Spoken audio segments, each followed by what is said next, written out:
7 minutes. That is the number that keeps American naval commanders awake at 3 in the morning staring at the ceiling.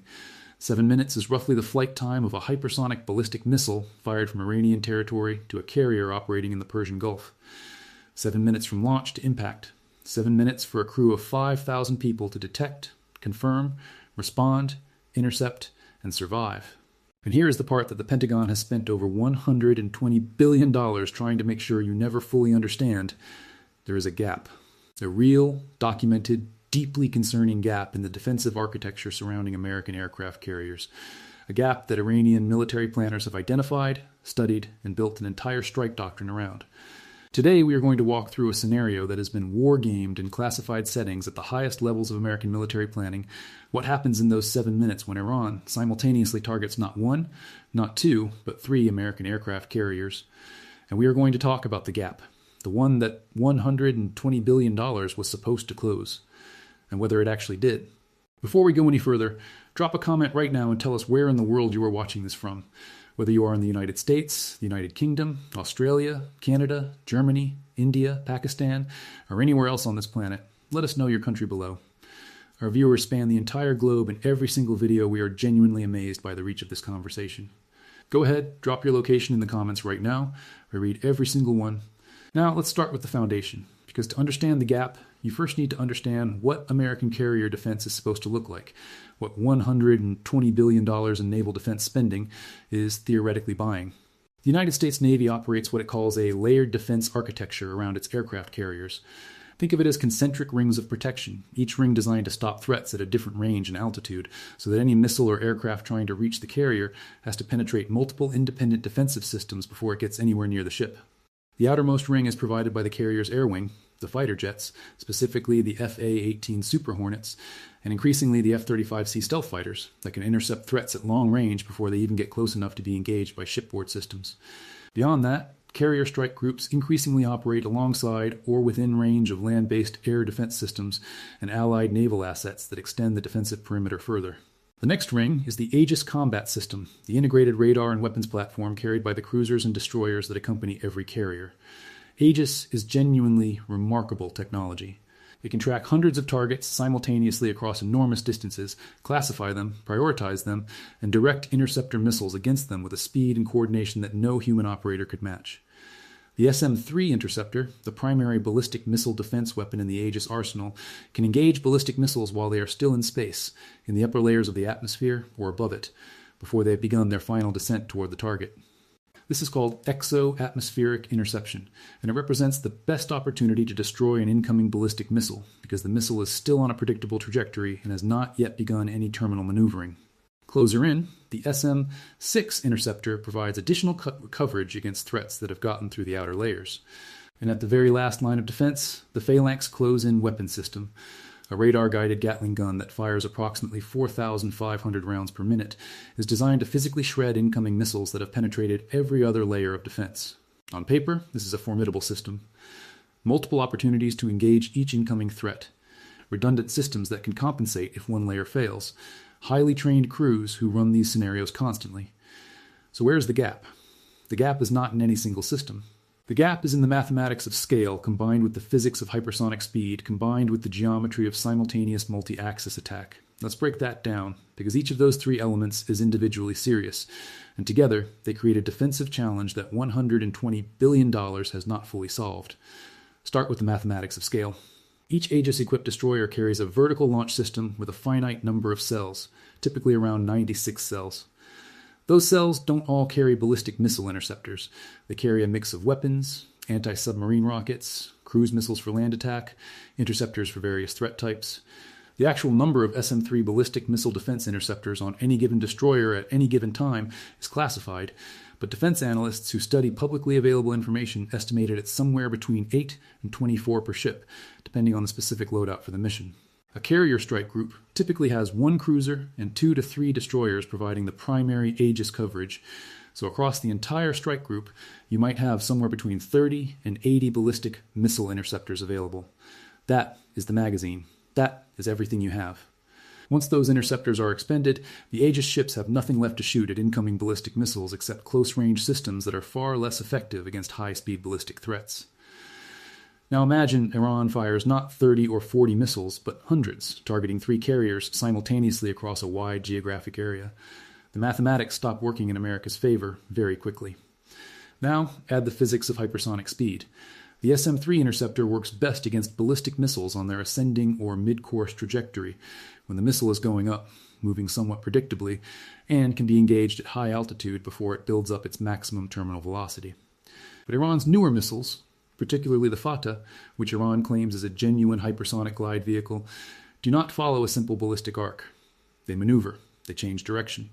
They fly at lower altitudes where radar coverage is less effective and where the geometry of an intercept becomes much more difficult. A missile that is traveling at Mach 13 and maneuvering unpredictably in its terminal phase gives an interceptor an extraordinarily small window in which a successful intercept is geometrically possible. The interceptor has to be in exactly the right place at exactly the right time, traveling in exactly the right direction, to physically collide with or detonate near enough to destroy the incoming warhead. Against a slow, predictable ballistic missile, that is achievable. Against a fast, maneuvering hypersonic weapon, the probability of successful intercept drops significantly.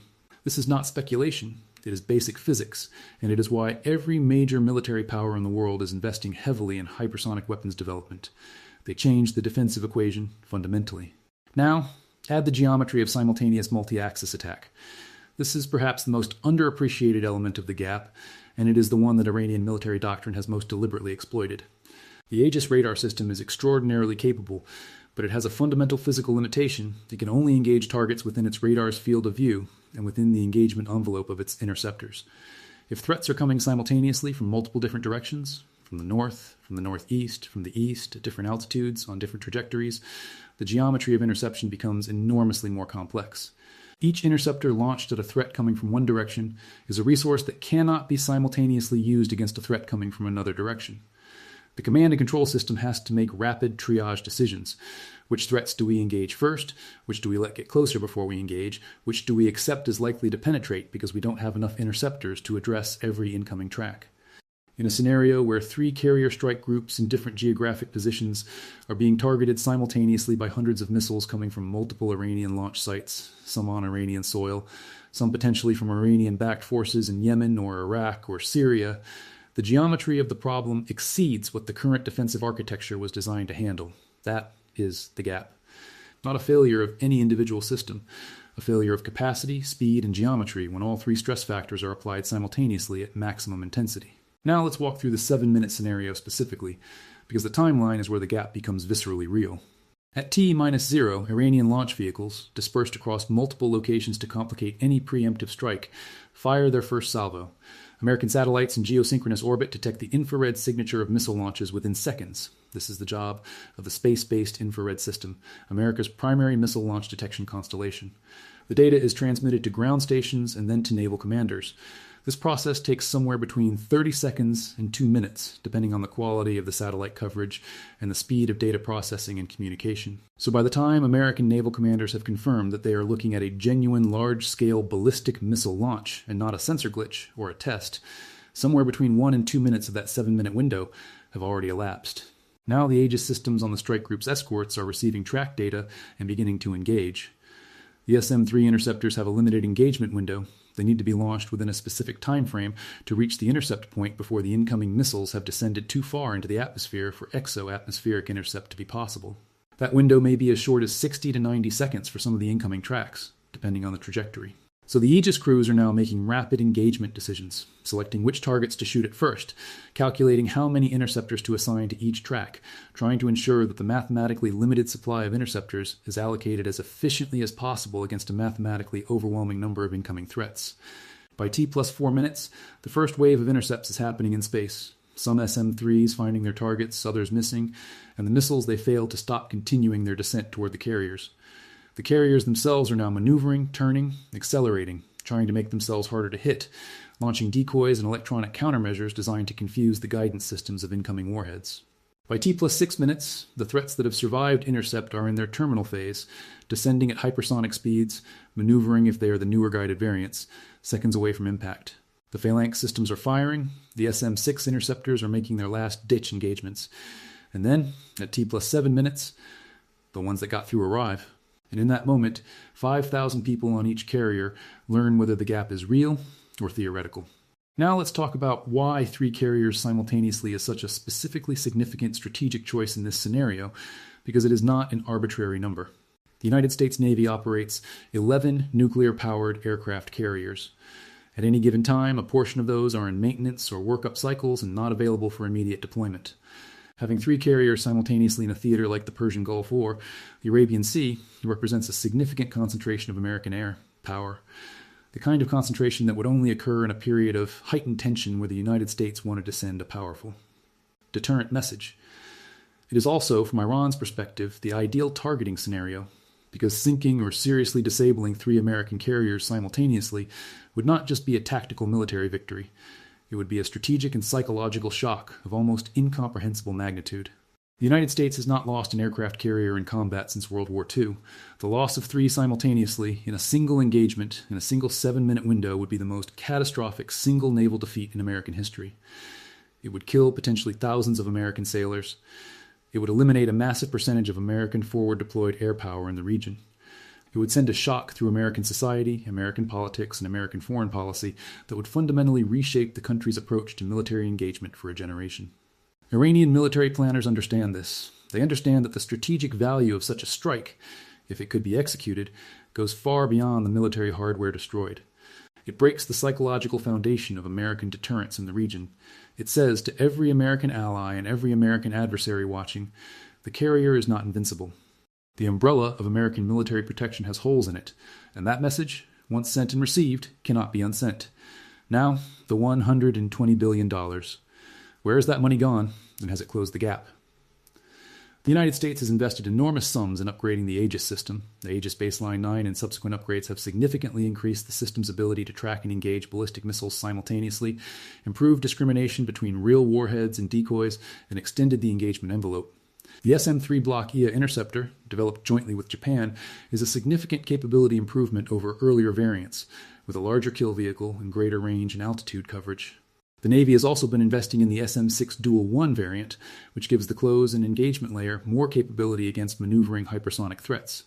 Directed energy weapons, high-powered lasers capable of destroying incoming missiles at the speed of light with essentially zero cost per shot, are in various stages of development and testing for naval platforms. If and when these systems reach operational capability at scale, they could fundamentally change the economics and the mathematics of missile defense, because a laser cannot run out of interceptor missiles as long as the ship has power. The Navy has also invested in better networking, the ability to share targeting data across multiple ships, aircraft, and even space-based assets in real time, so that a destroyer on one side of the formation can cue an interceptor on another ship to engage a threat that the second ship's radar might not have optimal coverage on. In theory, this networked approach can partially address the geometry problem by allowing the entire battle group to act as a single integrated defensive system rather than a collection of individual ships each defending their own sector. But here is the honest assessment that defense analysts who study these systems give when they are speaking candidly rather than for official record. The gap is narrowed. It has not closed. The improvements in Aegis capability, in interceptor performance, in networking and data sharing, they have made the problem harder for Iran.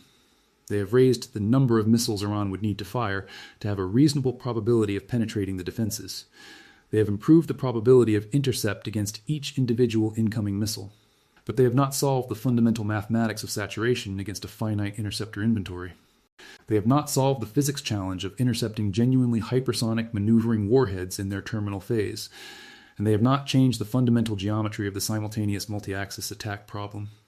$120 billion has bought real improvements. It has not bought invulnerability. And Iranian military planners know this, because they read the same open-source defense literature that American analysts publish, and they run their own analysis of what the upgrades have and have not achieved. The reason this matters, the reason this scenario deserves serious public attention rather than being confined to classified briefing rooms, is that it shapes everything about American strategic policy in the Middle East. The deployments, the diplomacy, the red lines, the willingness to escalate or de-escalate in a crisis. If American carriers are genuinely vulnerable in the way this scenario suggests, then the deterrent they provide is not absolute. It is conditional. It depends on adversaries believing the risk of being destroyed in return is not worth accepting. And deterrence that depends on an adversary's risk calculus is only as strong as that calculus is stable. In a crisis that is rapidly escalating, In a leadership that feels cornered or believes it is facing an existential threat, that risk calculus can shift. And when it shifts, 7 minutes suddenly becomes the most important unit of time in the world. Now, we want to hear from you. Because this is not just a military question, it is a question about American power, American security, and the future of how the United States projects strength in a world where the weapons are getting faster and the gaps are getting harder to close. Do you think the United States Navy has done enough to protect its carriers against the kind of threat we walked through today? Do you think the aircraft carrier is still the right centerpiece of American naval power in an era of hypersonic missiles and saturation strike doctrine? And here's the question that we really want your honest answer on. If you were advising the Pentagon right now, what would you do differently to address the gap? Write it out in the comments below. Be specific. Be detailed.